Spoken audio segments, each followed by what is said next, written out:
mo. Buhay po ba ang Diyos? Buhay po ba ang Diyos? O sulong, pasuotin sila ng pamanang-manang, nakapalda raw hanggang dito, kung naman sila ay bumilaklak.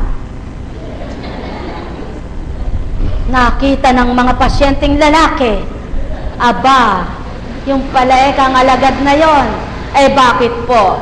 Paano kung halimbawa, may pasyenteng hinaplos mo na, ginano mo na, abay kalapay sa'yo na ba't ito? Ginanyan mo.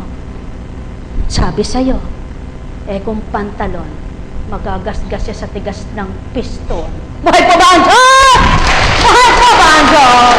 Buhay po ba ang Diyos? Hindi po, pagpapatawa lamang yaon. Sadya pong iniba ang mga kasuotan dito. Pantalon, para tumumba man sila, tumuwad man sila, umupo man sila, sarado zipper, walang makikita. Buhay po ba ang Diyos? Buhay po ba ang Diyos? Kesa naman, suot-suot daw ng manang mahabang puti, pleated pa diski sinturon. Tikas naman ang pagmumura paglabas ng dampana. Hindi bali na.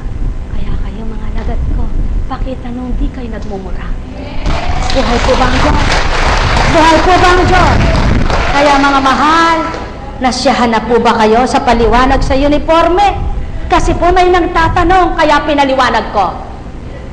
Apo Kuncheng, ba't nalaman mo yung sinabi ko? Abay, di ba? Totohanan, hindi tao ang naglilingkod dito. Buhay po ba ang Diyos?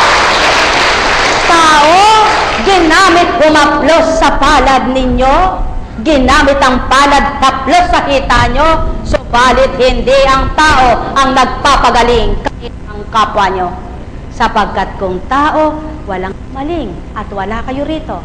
Sapagkat kung tao, wala kayong maririnig. Sapagkat ang lahat ng gusto ng tao ay salita. Buhay po ba ang Diyos? Ngayon, mga mahal, hindi na po ninyo sisinuin kung ano mga, bakit sila nakamedyas? O nga naman ang maghilot ng ilang oras, nakayapak ka sa malamig na granite. O sulong, kayo rin po magmedyas. Hindi naman binawal sa inyong medyas, tsinelas, sandals lang ang binawal. Kaya malaya po kayong magmedyas. Kaya po kung binanyusan kayo, pwede pagpasok na rito. Subalit nung dumating kayo, magbabanyos pa lang, makamedyas ka at sapatos, wag, mapapasma ka. Sisisihin mo pa'y gawain ito, sasabihin, ba't nagbanyos ako, lalong kumirot ang pa ako? Hindi ba't nung dumating kayo, pasosyal ka, nakamedyas ka, nakasapatos ka, kasi class ka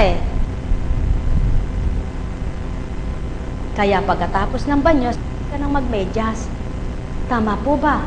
Kung ayaw nyo ng malamig, may dahilan at paraan din po yan. Magmedyas ka yung makapal. Malalampaso pa ito. Gusto pa po namin kung nakamedyas kayo. Bakit po? Siguradong kung nakamedyas kayo, walang bakat-bakat na medyas. Maliban po yung may pawis ang medyas, ano? Pero kapag halimbawa po, katulad niyan, ilang oras nagmamap ang mga lagad na walang bayad. Pagpasok ng pasyenteng maraming urinap, bakat-bakat pa ang paa, pati kanyang daliri kasama. Buhay po ba ang Diyos? Buhay po ba ang Diyos? Mga mahal, natutuwa na po ba kayo sa katotohanan? O may kapintasan pa rin naman? Kung wala na kayong magawa at puro pintas pa rin, umuwi na lang kayo. Buhay po ba ang Diyos? Buhay po ba ang Diyos?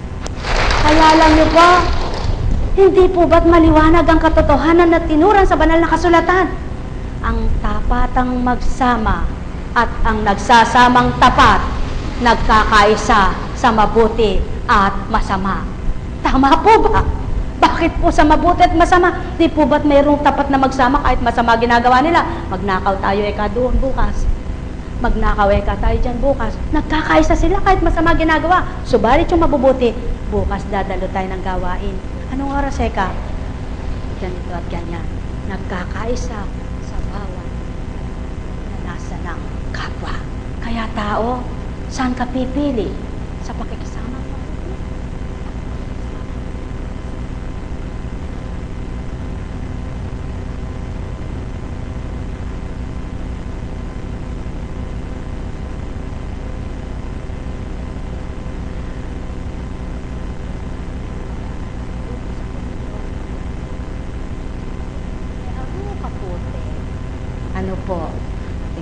po, sabi ko alas 10, naku po, mahuhuli.